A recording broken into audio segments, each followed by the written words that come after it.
Friends, welcome in the world of pharmacy. विद्यार्थी मित्रांनो, औषध निर्माण शास्त्र जगामध्ये आपल्या सर्वांचं स्वागत आहे. In this video, we are going to discuss about the how to prepare for pharmacy officer examination. Okay, how to prepare to crack the pharmacy officer examination, and which books to use, what is syllabus, what type of questions asked, what is examination pattern, what is importance of previous year questions, then which books you refer for technical knowledge, technical preparation, and which books you have to refer for particularly for non-technical part of examination.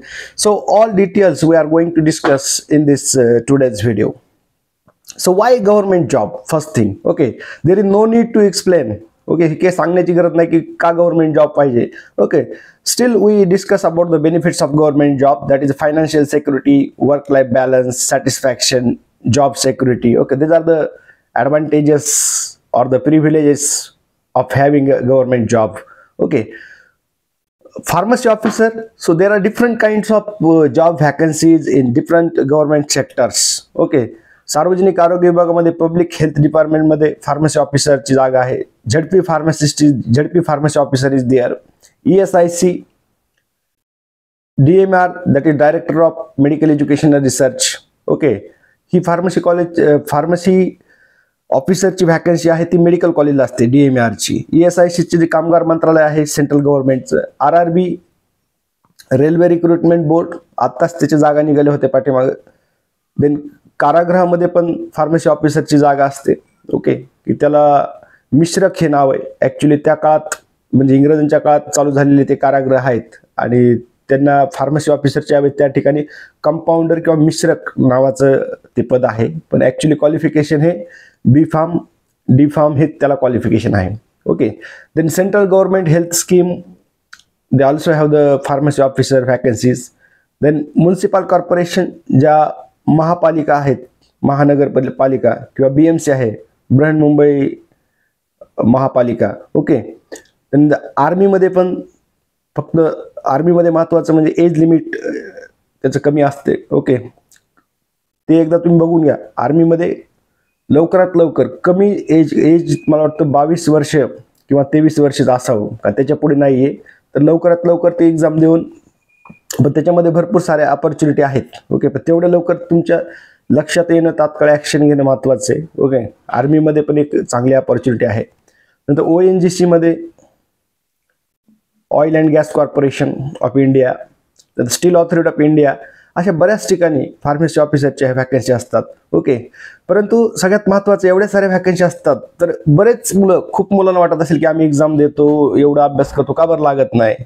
Okay, तर त्याचे कारण पण आपण पुढच्या स्लाइडमध्ये discuss करणार आहेत. की स्टडी तुम्ही करता, फार्मसीचे खूप सारे बुक्स वाचता आणि तरी पण म्हणजे सिलेक्शन होत नाही फायनल. याच्यामध्ये आपला जो स्कोर आहे आउट ऑफ 200 असेल तर 150च्या अबोव जर स्कोर मिनिमम जायला पाहिजे तरच कुठेतरी लागण्याची शक्यता असते फार्मसी ऑफिसर एक्झाममध्ये.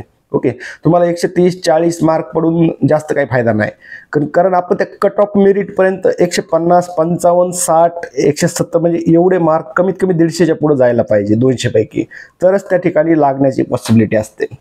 110, 120 वर काहीच नाही आहे, म्हणजे खूप तुम्ही मेरिट पासून दूर आहेत त्या स्कोअरवरती. ओके, आता how to start the study.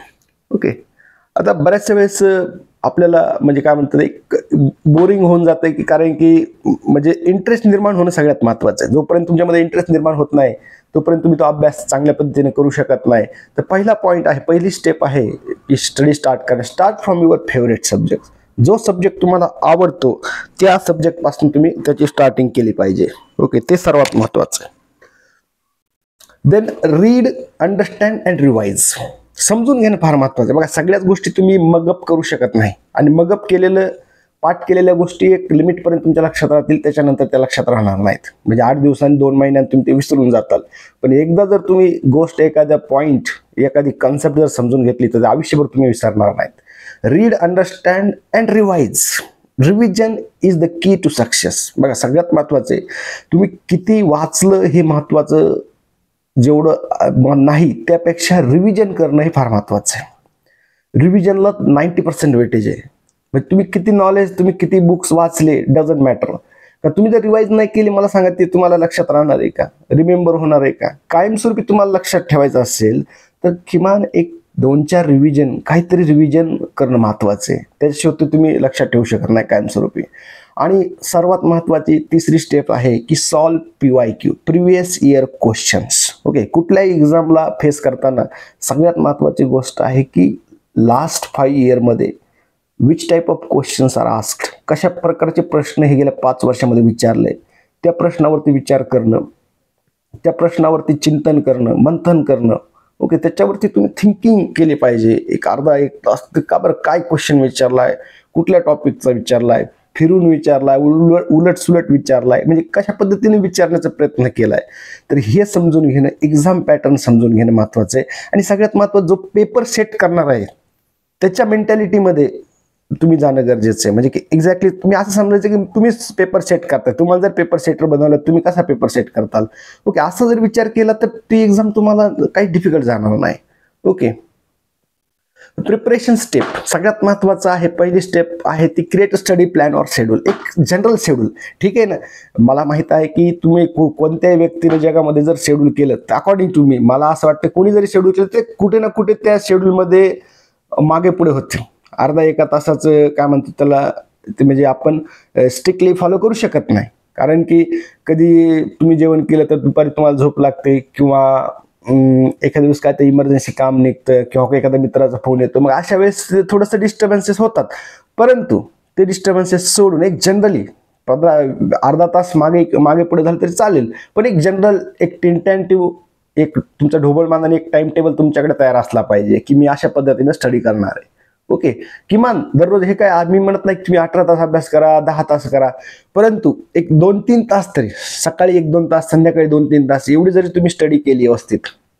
ज्यांचं B.Pharm चालू आहे त्यांनी जर 3rd फायनल इयर पासून GPAT एक्झाम सोबत अलॉंग विथ GPAT ही जर तयारी चालू केली, आणि GPATचा आणि फार्मसी ऑफिसरचं टेक्निकल सिलेबस एकच आहे, फक्त थोडंसं याच्यामध्ये हॉस्पिटल फार्मसी वगैरे जे आहे सब्जेक्ट आणि DSBM वरती फोकस जास्त असतो फार्मसी ऑफिसर एक्झाममध्ये.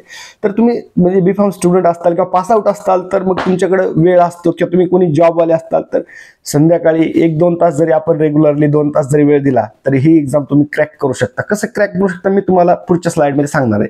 ओके, पहिल्यांदा एक स्टडी प्लॅन आपल्याकडे असला पाहिजे, and understand the syllabus and exam pattern.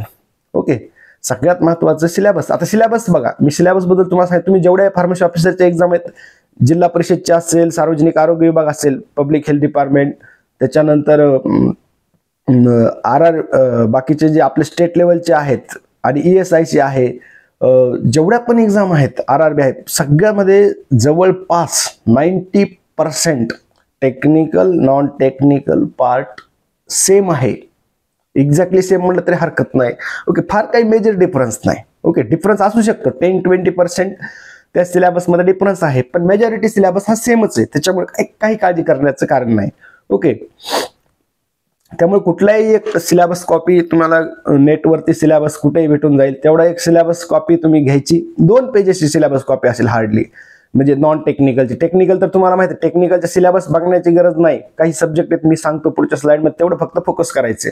Okay, non टेक्निकलमध्ये काय Marathi, English, math, logical reasoning आणि जनरल नॉलेज आणि करंट अफेअर्स. ओके, याचं तुमच्याकडे फक्त 1 पेजमध्ये त्याची सिलेबस कॉपी तयार, 1 किंवा 2 पेजेसची. तेवढे 2 पेजेस प्रिंट आउट करून घ्यायचे, आणि ते सिलेबस फक्त तुम्ही परत थोडंसं बघत राहायचं की हा सिलेबस आहे.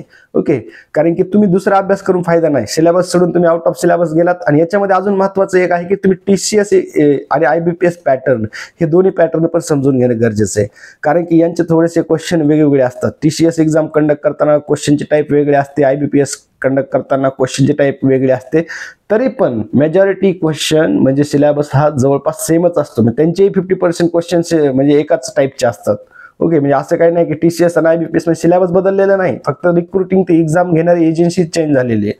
ओके, आणि नेक्स्ट 3rd स्टेप आहे बघा, practice previous year question paper. हे तर सगळ्यात महत्वाचं आहे. PYQ most important. जेवढे तुम्ही प्रिव्हियस इयरचे क्वेश्चन सॉल्व्ह करताल तेवढं तुम्ही सक्सेसच्या जवळ जाताल, म्हणजे तेवढं तुम्ही लागण्याचे चान्सेस गव्हर्नमेंट जॉबला इन्क्रीज होतात. नॉन टेक्निकल सिलेबस तुम्ही, आता मी अगोदर 4 नंबर नॉन टेक्निकल घेतलंय. ओके, नॉन टेक्निकल जास्त महत्त्वाचं लक्षात ठेवा.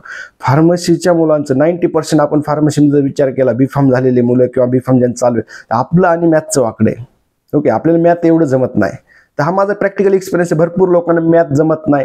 ओके, मग मॅथमुळेच आपला प्रॉब्लेम होतो. ओके, फक्त एका सब्जेक्टमुळं जे मुलं लागले नाही फार्मसी ऑफिसरला, ज्यांना वाटत असेल की आपण 10 मार्काने गेलो, 4 मार्काने गेलो, 5 मार्काने गेलो, तुम्ही मॅथ आणि लॉजिकल रिझनिंगमुळे मोस्ट ऑफ द जातात. ओके, म्हणजे काही अपवाद त्याला असू शकतात, पण नॉन टेक्निकल पार्टवरती फोकस करणं सगळ्यात महत्त्वाचं आहे.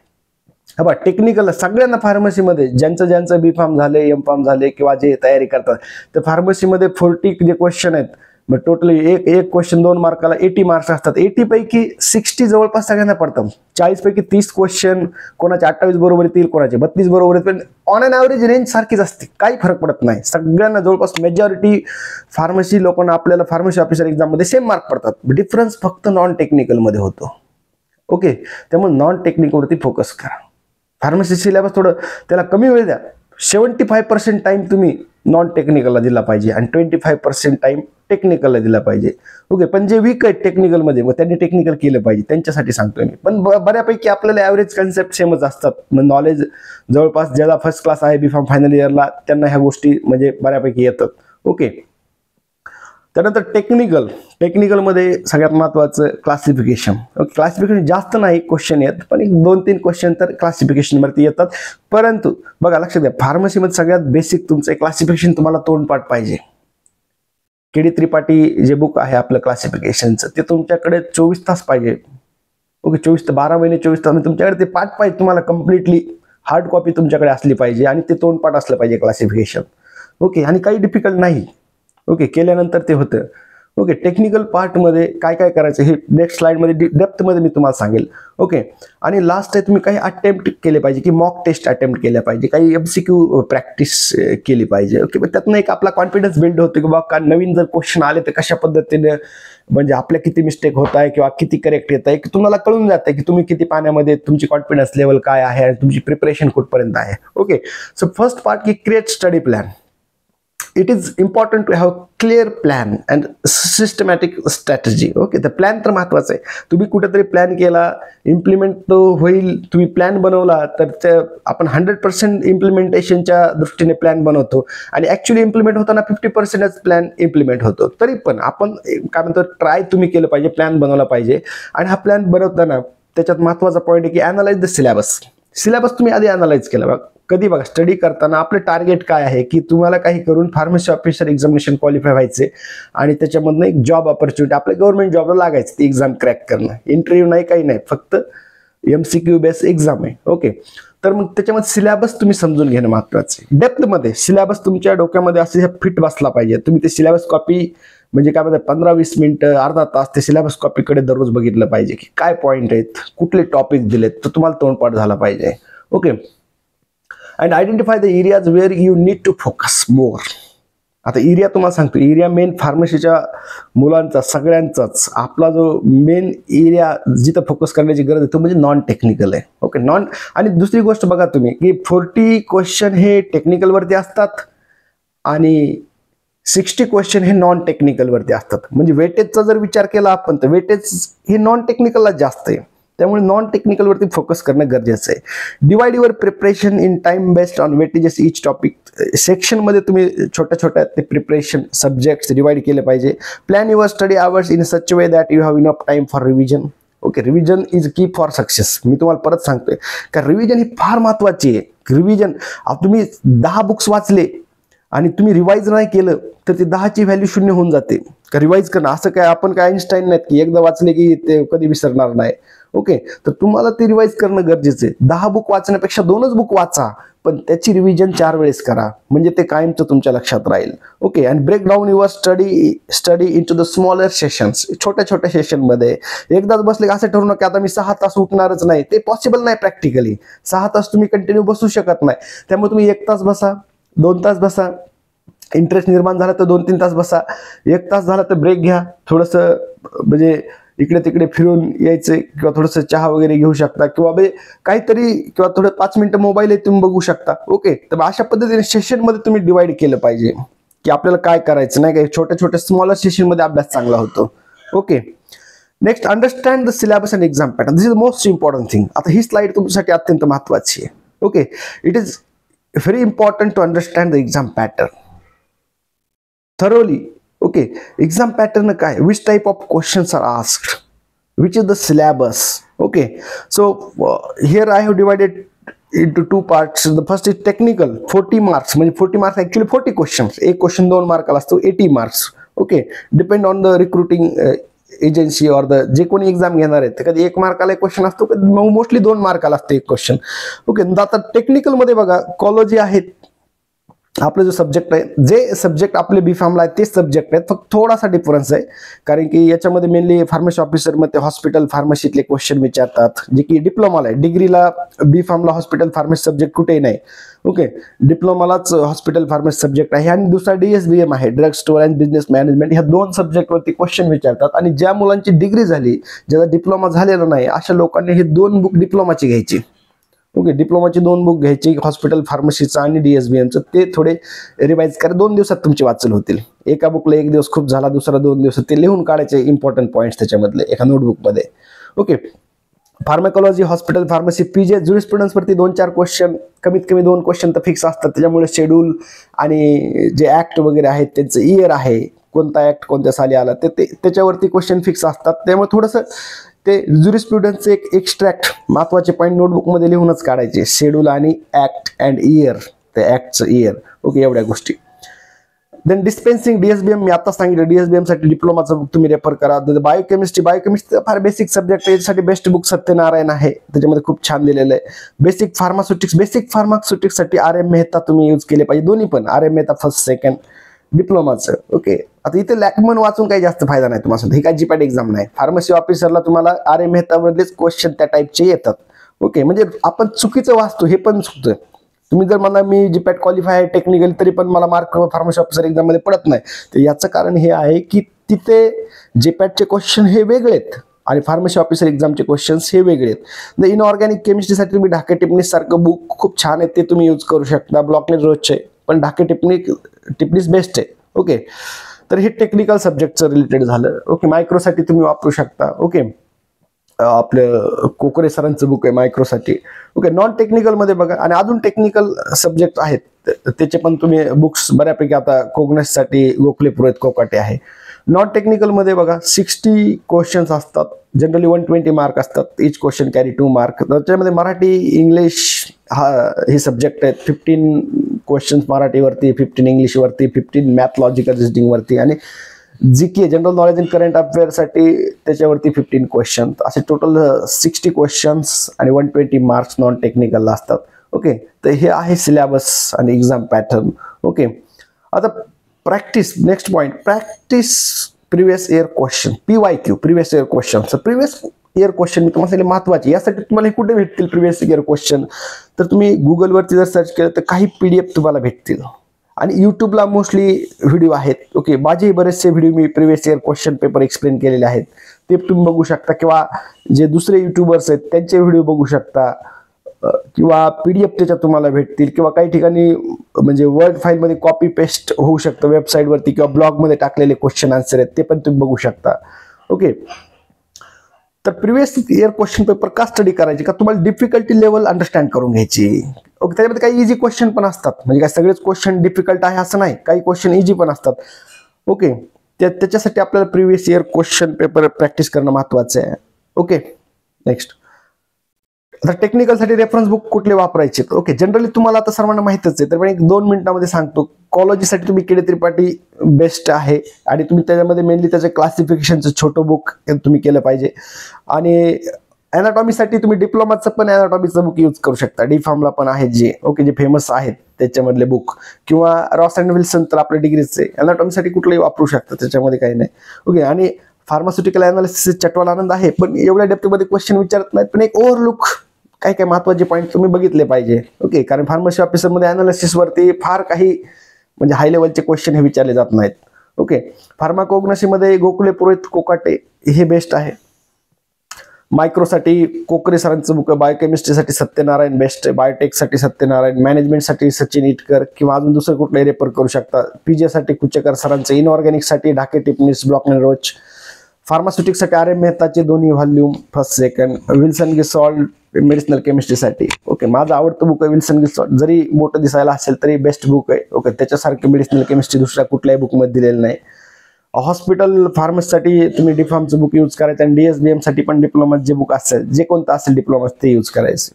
ओके, आता नॉन टेक्निकलसाठी. ओके, आता हे मला जे बेस्ट वाटतं ते बुक मी सांगतोय. तुम्ही मार्केटमध्ये एन नंबर ऑफ बुक तुम्हाला भेटतील, अनेक ऑथर आहेत, असं मी म्हणत नाही की त्यांचे खराब आहे, तुम्ही कोणत्या ऑथरचं घ्या. पण मला जे वाटतं की जे बेस्ट आहेत, की जनरली आपल्या महाराष्ट्रामध्ये मोस्ट ऑफ द स्टुडंट्स म्हणजे कोणी गव्हर्नमेंट एक्झामची तयारी करतात, म्हणजे तलाठी भरती, ग्रामसेवक, MPSC किंवा अजून कुठल्या एक्झामचे, तर ते सगळे लोक हे बुक वापरतात. आणि फेमस बुक आहे की जे काही मुलं सक्सेस झालेले आहेत, जॉबला लागलेत, त्यांचं म्हणणं आहे की तुम्ही हे बुक रिकमेंड त्यांनी केलेलं आहे.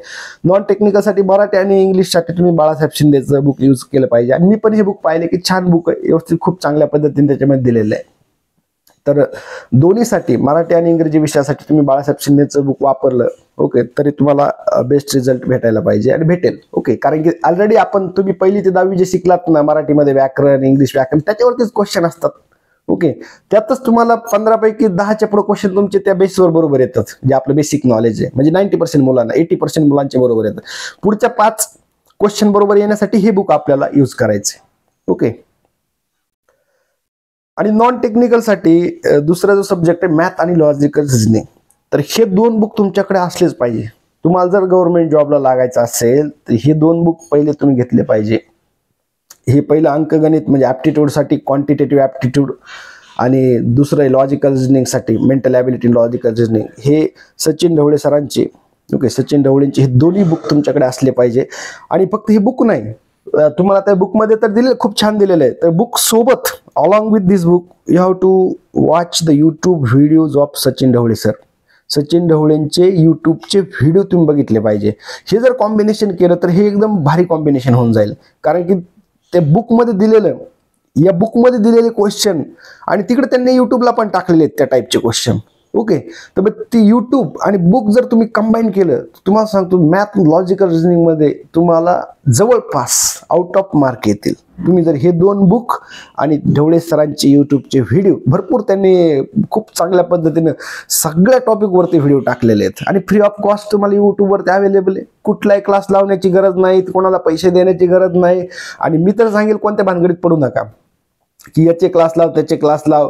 तुम्हाला युट्यूबवरती आज सगळा content free of cost available आहे. बुक्स तुमच्याकडे असेल, युट्यूबवरती फ्री ऑफ कॉस्ट कंटेंट, तुम्ही तेवढं केलं खूप झालं. तुम्हाला एवढा जरी अभ्यास व्यवस्थित केला तर तुम्ही म्हणजे कुठलीही एक्झाम फार्मसी ऑफिसरची क्रॅक करू शकता. ती ZPची असेल, सार्वजनिक आरोग्य DMAR असेल, कुठलीही.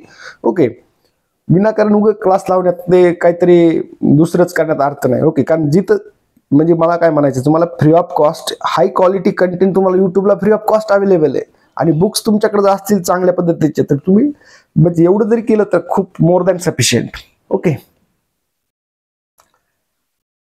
आणि हे लक्षवेध सारखे बुक आहेत जे की करंट अफेअरसाठी तुम्ही यूज करू शकता. आता एक सॅम्पल टाकलाय तुम्हाला. 3 लक्षवेध बेस्ट आहे. 3 महिन्याला, दर 3 महिन्याला लक्षवेध मध्ये गेल्या 3 महिन्यातल्या घडामोडी त्याच्यामध्ये दिलेल्या असतात. काय काय झालेलं आहे, ओके, कुठला पुरस्कार भेटला, पंतप्रधान कुठल्या देशाच्या दौऱ्यावर गेले, कुठला करार झाला, काय काय नवीन झालं, ते ह्या सगळ्या घडामोडी लक्षवेध सारख्या बुकमध्ये दिलेल्या असतात. लक्षवेध बेस्ट आहे, तुम्ही हे यूज करू शकता. दर 3 महिन्याला येतं. काय मला वाटतं एक 50-100 रुपये किंमत असेल त्याची, तर जास्त महाग नाहीये. तर ते घेऊ शकता, ते तुम्ही करा. याच्यासोबत तुम्ही एखादं जे आपण तलाठी भरती, ग्रामसेवक भरतीला जे जनरल करंट अफेअरचं बुक वापरतात, ज्याच्यामध्ये गेल्या 6 महिन्याचं किंवा 1 वर्षाचे करंट अफेअर दिलेलं आहे, ते एक बुक घ्यायचं आणि त्या दोन्ही हे प्लस ते 2 जर करंट अफेअरला केले तर खूप छान होऊन जाईल. आणि जनरल नॉलेजसाठी तुम्ही कुठलंही जे बुक आहे, तलाठी भरती, ग्रामसेवक भरतीचं किंवा MPSCचं कुठलंही जनरल नॉलेजसाठी, ज्याच्यामध्ये इंडियन इकॉनॉमी, भारतीय अर्थशास्त्र, त्याच्यानंतर इंडियन कॉन्स्टिट्यूशन, भारतीय संविधान दिलेलं आहे, भारताचा भूगोल, भारताचा इतिहास दिलेला आहे, असं कुठल्याही एखाद्या बुकमधनं वाचलं तरी चालेल. ओके, बऱ्यापैकी त्या कन्सेप्ट सगळ्या बुकमध्ये सेमच असतात. म्हणजे इतिहास काही बदलत नाही. बुक बदललं तर इतिहास थोडा बदलणार आहे, तोच इतिहास सेम राहणार आहे. ओके, भूगोलही सेम राहणार आहे. त्याच्यामध्ये काही जास्त वेगळं काय असं नाही. कुठलंही एखादं तुम्हाला जे चांगलं वाटेल, दुकानदाराला विचारून तुम्ही घेऊ शकता, किंवा चांगलं बुक आम्हाला द्या की ज्याच्यामध्ये जनरल नॉलेज दिलेलं आहे, तर असं बुक यूज करू शकता तुम्ही. ओके, पण त्याच्यामध्ये जनरल नॉलेजमध्ये खूप वेळ घालायचा नाही. इतिहास म्हणजे काय, त्याच्या खोल इतिहासात म्हणजे पूर्ण अख्खा इतिहासच वाचायचा नाही महिनाभर. एवढं डेप्थमध्ये विनाकारण जाण्यात अर्थ नाही. एक ओव्हरऑल आपल्याला एक आयडिया असली पाहिजे की मेजर इव्हेंट कुठल्या झाल्या हिस्ट्रीमध्ये, भूगोलमध्ये मुख्य नद्या कुठले, पर्वत कुठले, थोडंसं नाही का एक ओव्हरऑल आयडिया तुम्हाला असली पाहिजे. आणि दुसरं महत्त्वाचं सांगेल की इतिहास भूगोल हे जर विषयाचा अभ्यास युट्यूबला जबरदस्त व्हिडिओ आहेत ॲनिमेटेड, ते तुम्ही बघू शकता.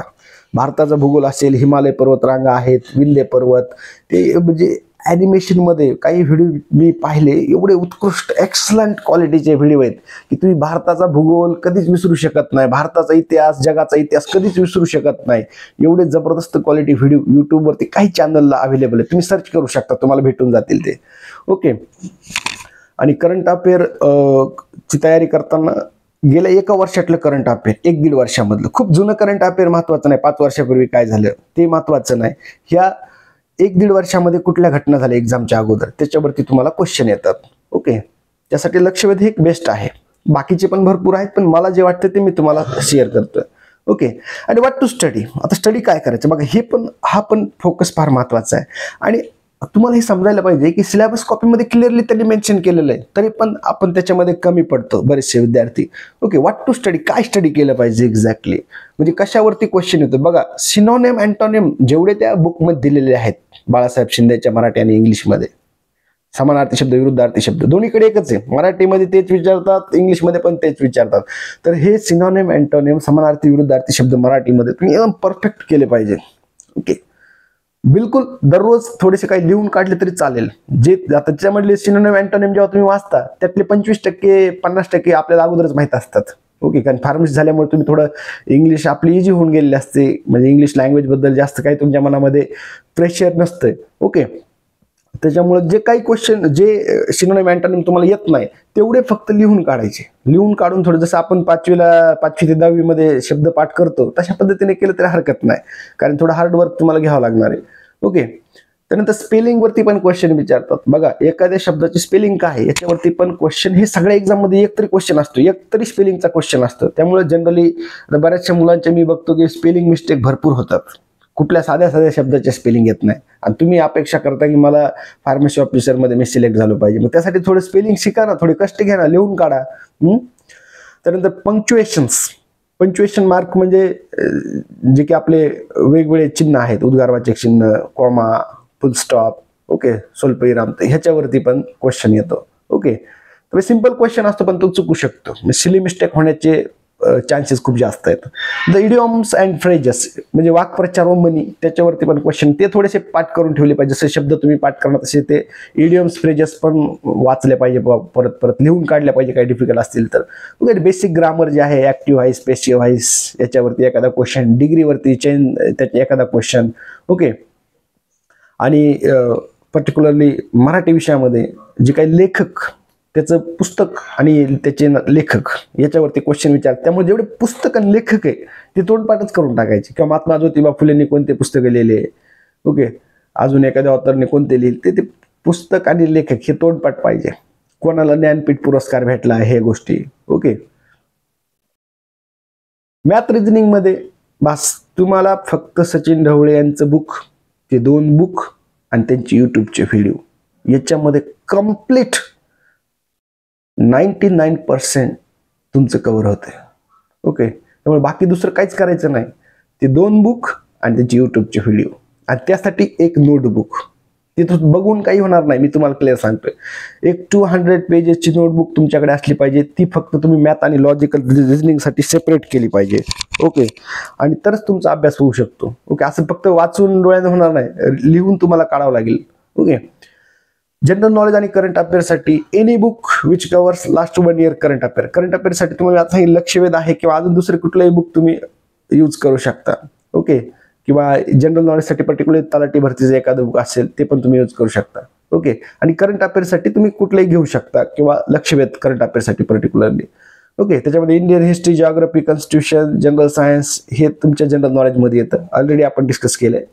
त्याच्यामध्ये थोडं महत्वाचं म्हणजे जनरल सायन्स तर तुम्हाला माहिती आहे, त्याच्यामध्ये काही वेगळं वाचण्याची गरज नाही. जे 8वी 9वी 10वी जे विज्ञान झाले ना आपल्याला, 5वी ते 10वीचं विज्ञान, ते जनरल सायन्स, तेच क्वेश्चन असतात, ते पण तुम्ही बघू शकता एक ओव्हरऑल, नाही का, थोडीशी आयडिया घेण्यासाठी. पण फार्मसी झाल्यामुळे ते काही डिफिकल्ट नाही बघा. विज्ञानचा कुठलाही क्वेश्चन विचारला जनरल सायन्सचा तर 99% मुलांना त्याचा आन्सर येईल. ओके.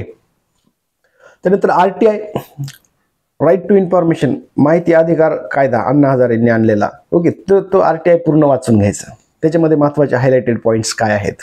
नंतर IT बेसिक म्हणजे इन्फॉर्मेशन टेक्नॉलॉजी बेसिक्स, म्हणजे कॅम्प्युटर रिलेटेड थोडं बेसिक नॉलेज, गिगाबाईट, मेगाबाईट किंवा अजून त्याचे पार्ट, रॅम, रोम काय जे आहे ते. ओके, ते पण बऱ्यापैकी तुम्हाला माहीत असते, पण ते थोडंसं वाचायचं.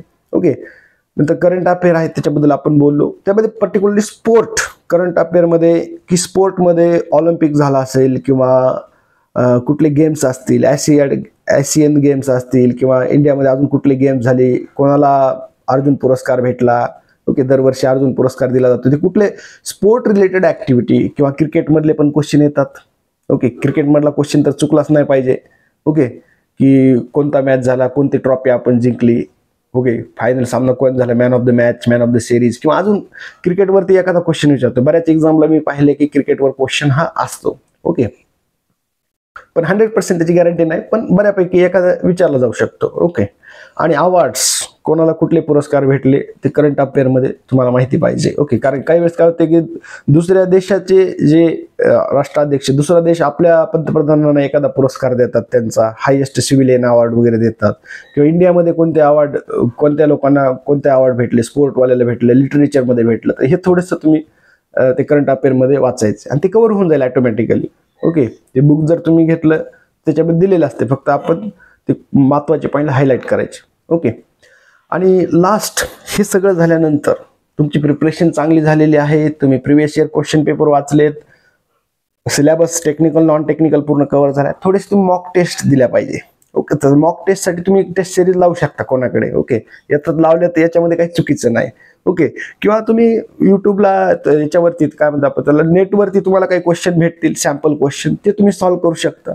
आणि याच्यामध्ये काही तुम्हाला बुक्स पण अवेलेबल आहे मार्केटमध्ये, की ज्याच्यामध्ये प्रिव्हियस इयर क्वेश्चन पेपर दिलेले आहेत प्रिंट आउट करून. ओके, ते पण तुम्ही रेफर करू शकता. ओके, सगळी प्रिपरेशन झालं तर काही मॉक टेस्ट, म्हणजे तुम्ही फॉर एक्झाम्पल 50 क्वेश्चन सॉल्व्ह करून बघायचे, 50 मधले आपले किती बरोबर येत आहे, कोणते चुकले तर का चुकले. ओके, ह्या पद्धतीने जर केलं तर तुमचे 100% प्रिपरेशन होते आणि तुमचा कॉन्फिडन्स इन्क्रीज होतो. Okay, so this is all about today's lecture. So thank you for watching. Thank you.